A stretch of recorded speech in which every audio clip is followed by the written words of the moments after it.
ओम शांति, ओम शांति, ओम शांति। 22/5/24 प्रातः मुरली। ओम शांति। बाप दादा मधुबन।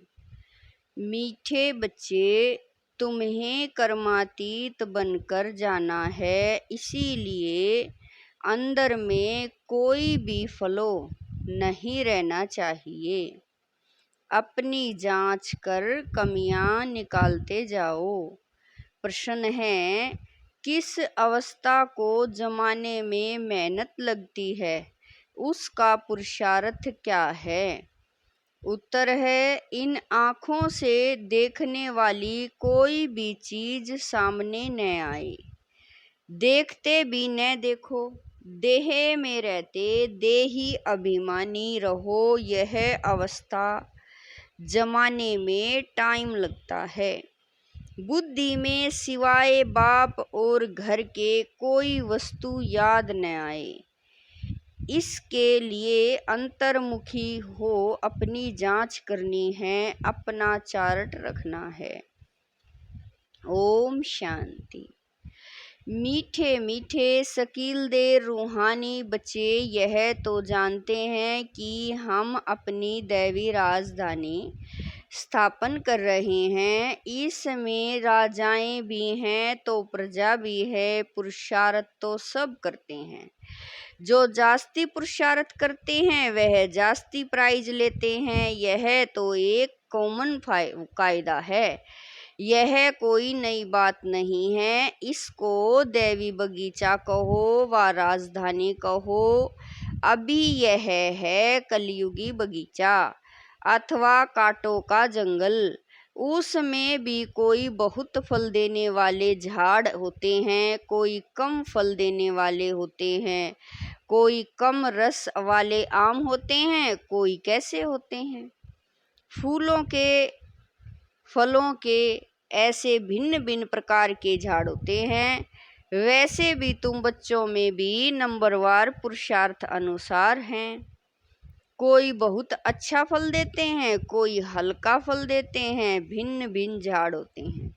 यह फल देने वाला बगीचा है। इस दैवी झाड़ की स्थापना हो रही है अथवा फूलों के बगीचे की स्थापना हो रही है। कल्प पहले मिसल आहिस्ते आहिस्ते मीठे खुशबूदार भी बन रहे हैं। नंबरवार पुरुषार्थ अनुसार सब वैरायटी है ना। बाप के पास भी आते हैं बाप का मुखड़ा देखने। यह तो जरूर समझते हो बाबा हमको स्वर्ग का मालिक बनाते हैं। यह बच्चों को निश्चय है जरूर। बेहद का बाबा हमको बेहद का मालिक बना रहे हैं। मालिक बनने में खुशी भी बहुत होती है। हद के मालिक बने में दुख है। यह खेल ही सुख और दुख का बना हुआ है और यह भी भारतवासियों के लिए ही है। बच्चों को बाबा कहे पहले अपना घर तो संभालो। घर पर धनी की नजर रहती है ना, तो बाप भी एक एक बच्चे को बैठ देखते हैं इसमें कौन कौन से गुण हैं और कौन से अवगुण हैं। बच्चे खुद भी जानते हैं। बाबा अगर कहे कि बच्चे तुम सब अपनी अपनी खामियां आप ही लिख कर आओ तो झट लिख सकते हैं। हम अपने में क्या क्या खामी समझते हैं, कोई न कोई खामी है जरूर। संपूर्ण तो कोई बने नहीं हैं। हाँ बनना जरूर है। कल्प पहले बने हैं, इसमें कोई संशय नहीं है। परंतु इस समय खामी है वह बतलाने से बाबा उस पर ही समझाएंगे। इस समय तो बहुत खामियां हैं। मुख्य सब खामियां होती ही हैं देह अभिमान के कारण। वह फिर बहुत हैरान करती है, अवस्था को आगे बढ़ाने नहीं देती। इसीलिए अब पूरी रीति पुरुषार्थ करना है। यह शरीर भी अभी छोड़ कर जाना है। दैवी गुण भी यहाँ ही धारण करके जाना है। कर्मातीत अवस्था में जाने का अर्थ भी तो बाबा समझा रहे हैं। कर्मातीत होकर जाना है तो कोई भी फलो न रहे, क्योंकि तुम हीरे बनते हो ना। हमारे में क्या क्या फलों हैं यह तो हर एक जानते हैं, क्योंकि तुम चैतन्य हो। जड़ हीरे में फलो होगा तो वह निकाल थोड़ा ही सकेंगे। तुम तो चैतन्य हो, तुम इस फलों को निकाल सकते हो। तुम कोई से हीरे जैसा, बाबा कह रहे हैं, तुम कोड़ी से हीरे जैसा बनते हो। तुम अपने को अच्छी रीति जानते हो। सर्जन पूछते हैं कौन सा फलो है, तो तुमको अटकाता है, आगे बढ़ने नहीं देता है। फलोलेस तो पिछाड़ी में बनना है, वह सब अभी निकालना है। अगर फलो नहीं निकलता तो हीरे की वैल्यू कम हो जाती है। यह भी बड़ा पक्का जोरी है ना।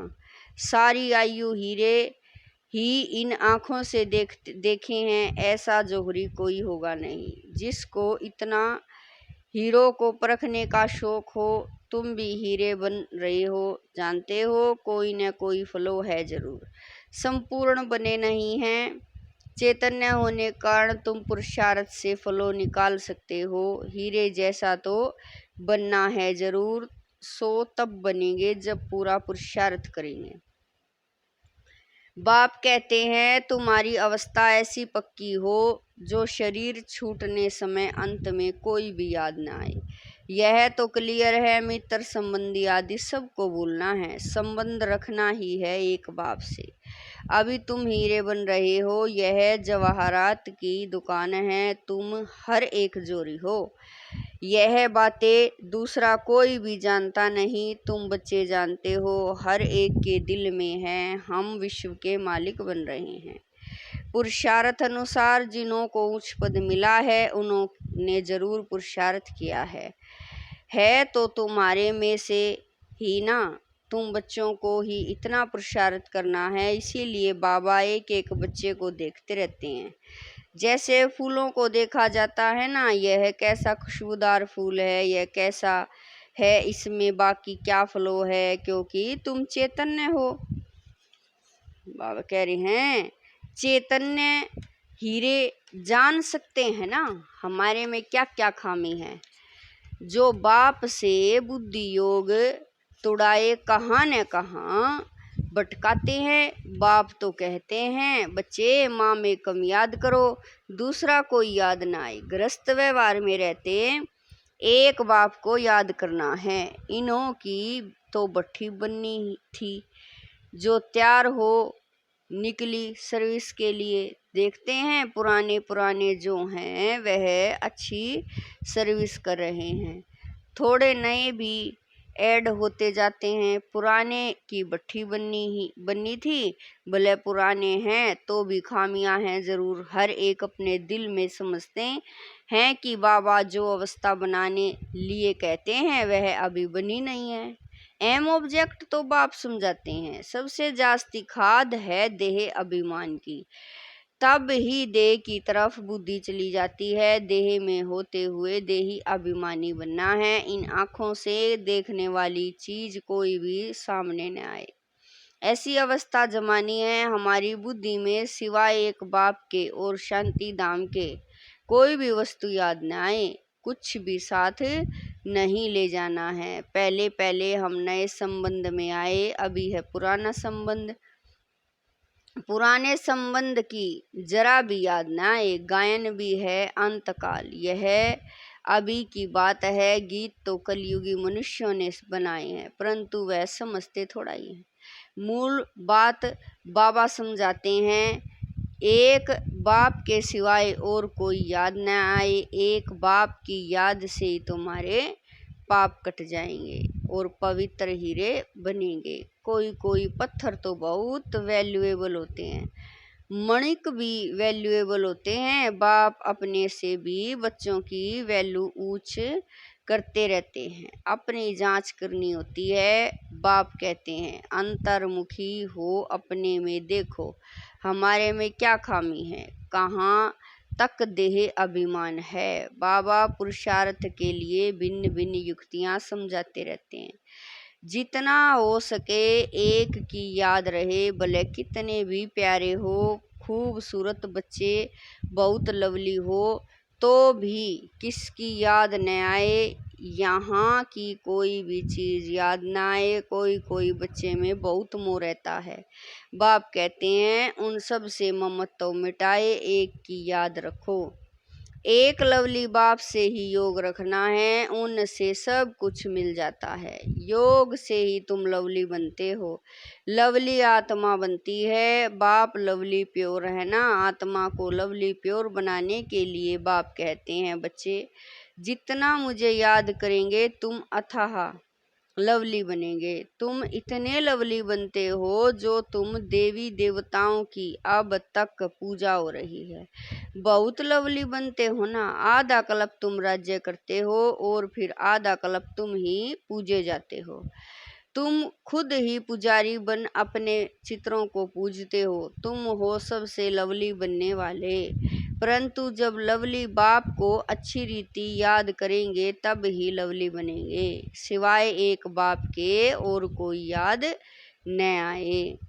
तो अपनी जांच करो कि बाप को बहुत लव से याद करते हैं। बाप की याद में प्रेम के आंसू आ जाए। बाबा मेरा तो आपके सिवाय दूसरा न कोई, और कोई की याद न आए। माया के तूफान न आए। तूफान तो बहुत आते हैं ना।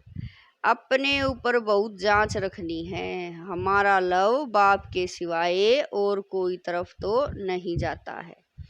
भले कितनी भी प्यारी चीज हो तो भी एक बाप की ही याद आए। तुम सब एक माशूक के आशिक बनते हो। आशिक माशूक जो होते हैं एक बार एक दो को देख लिया बस, शादी आदि भी नहीं करते, रहते भी अलग हैं, परंतु एक दो की याद बुद्धि में रहती है। अभी तुम जानते हो हम सब आशिक हैं एक माशूक के। उस माशूक को तुम भक्ति मार्ग में भी बहुत याद करते थे, यहाँ भी तुम्हें बहुत याद करना है, जबकि वह सम्मुख है। बाप कहते हैं माँ में कम याद करो तो तुम्हारा बेड़ा पार हो। इसमें संशय की कोई बात नहीं है। भगवान से मिलने के लिए सब भक्ति करते हैं। यहाँ कोई कोई बच्चे तो बहुत हड्डी सर्विस करते हैं, सर्विस के लिए जैसे एकदम तड़पते हैं, बहुत मेहनत करते हैं। यह भी तुम जानते हो कि बड़े आदमी इतना नहीं समझ सकेंगे, परंतु तुम्हारी मेहनत कोई व्यर्थ नहीं जाती है। कोई समझकर लायक बनते हैं, फिर बाबा के आगे आते हैं। तुम समझते हो यह लायक है वा नहीं। दृष्टि तो उन्हों को तुम बच्चों से मिलती है, श्रृंगार करने वाले तुम बच्चे हो। जो भी यहाँ आए हुए हैं उन सब को तुम बच्चों ने श्रृंगार कराया है। बाबा ने तुमको कराया है, तुम फिर औरों को श्रृंगार कराए ले आते हो। बाप आफरीन देते हैं, जैसा श्रृंगार किया है ऐसा ही औरों को भी कराते हैं, बल्कि अपने से भी औरों को अच्छा काम करा सकते हैं। सब की अपनी अपनी तकदीर है ना। कोई कोई समझने वाले समझाने वाले से भी तीखे हो जाते हैं, समझते हैं इन से हम अच्छा समझा सकते हैं। समझाने का नशा चढ़ा है तो वह फिर निकल पड़ते हैं। बाप दादा दोनों की दिल पर चढ़ पड़ते हैं। बहुत नए नए हैं जो पुराने से भी तीखे हैं, कांटों से अच्छा फूल बन पड़े हैं। इसीलिए बाबा एक एक को बैठ देखते हैं इसमें क्या क्या कमी है, यह कमी इनमें से निकल जाए तो बहुत अच्छी सर्विस करे। बागवान है ना, दिल होता है उठकर पिछाड़ी में भी जाकर देखूं, क्योंकि पिछाड़ी में भी जाकर बैठते हैं। अच्छे अच्छे मार्थियों को तो फ्रंट में बैठना चाहिए। इसमें किसी को धक्का आने की, बाबा कह रहे हैं इसमें किसी को धक्का आने की तो बात ही नहीं। अगर धक्का आएगा रूठेंगे तो अपनी तकदीर से रूठेंगे। सामने फूलों को देख देख अथाह खुशी होती है, यह बड़ा अच्छा है। इसमें थोड़ा डिफेक्ट है, यह बहुत अच्छा साफ है। इनमें अंदर कोई जंग जमी पड़ी है तो वह सारा किचड़ा निकालना है। बाप जैसा लव कोई नहीं करता। स्त्री का भी पति में लव रहता है ना, पति का इतना नहीं होता, वह तो दूसरी स्त्री कर लेते हैं। स्त्री का तो पति गया बस, या हुसैन करती रहती है। पुरुषों के लिए तो एक जूती गई तो और कर लेंगे। शरीर को जूती कहा जाता है। शिव बाबा का भी लॉन्ग बूट है ना।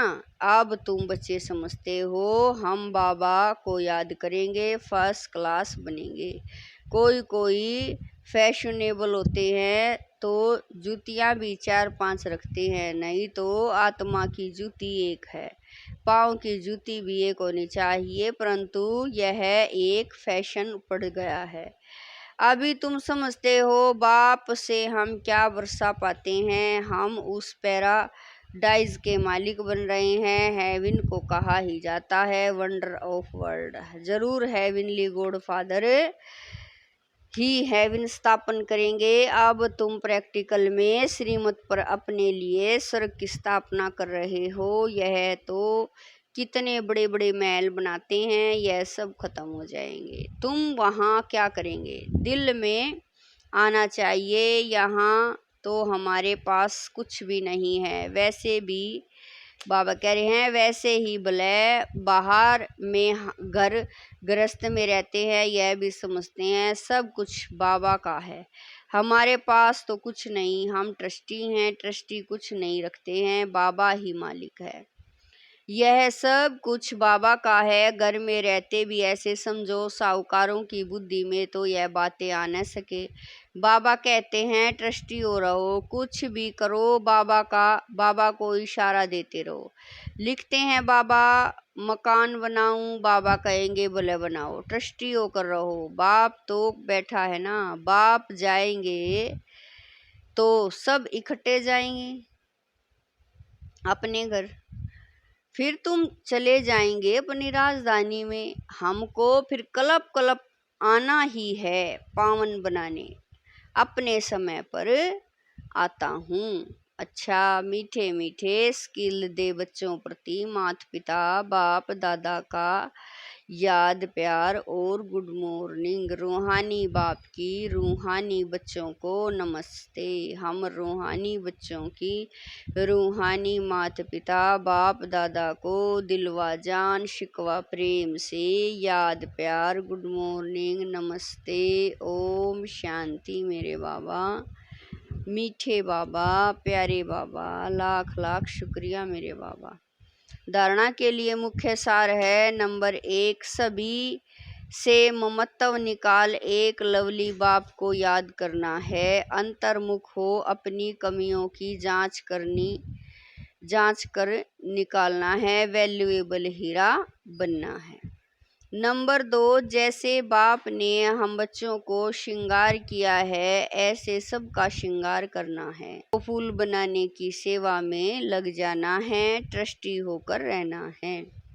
वरदान है, ब्राह्मण जीवन में एकाग्रता के पाठ द्वारा। वरदान है, ब्राह्मण जीवन में एक व्रता के पाठ द्वारा रूहानी रॉयल्टी में रहने वाले संपूर्ण पवित्र भवे। ब्राह्मण जीवन में एक व्रता के पाठ द्वारा रूहानी रॉयल्टी में रहने वाले संपूर्ण पवित्र भवे। इस ब्राह्मण जीवन में एक व्रता का पाठ पक्का कर प्योरिटी की रॉयल्टी को धारण कर लो, तो सारे कल्प में यह रूहानी रॉयल्टी चलती रहेगी। आपके रूहानी रॉयल्टी और प्योरिटी की चमक परम धाम में सर्व आत्माओं में श्रेष्ठ है। आदिकाल देवता स्वरूप में भी यह पर्सनैलिटी विशेष रही है। फिर मध्यकाल में भी आपके चित्रों की विधि पूर्वक पूजा होती है। इस संगम युग पर ब्राह्मण जीवन का आधार प्योरिटी की रॉयल्टी है। इसीलिए जब तक ब्राह्मण जीवन में जीना है, तब तक संपूर्ण पवित्र रहना ही है। स्लोगन है, आप सहनशीलता के देव और देवी बनो। तो गाली देने वाले भी गले लगाएंगे। स्लोगन है, आप सहनशीलता के देव और देवी बनो, तो गाली देने वाले भी गले लगाएंगे। ओम शांति।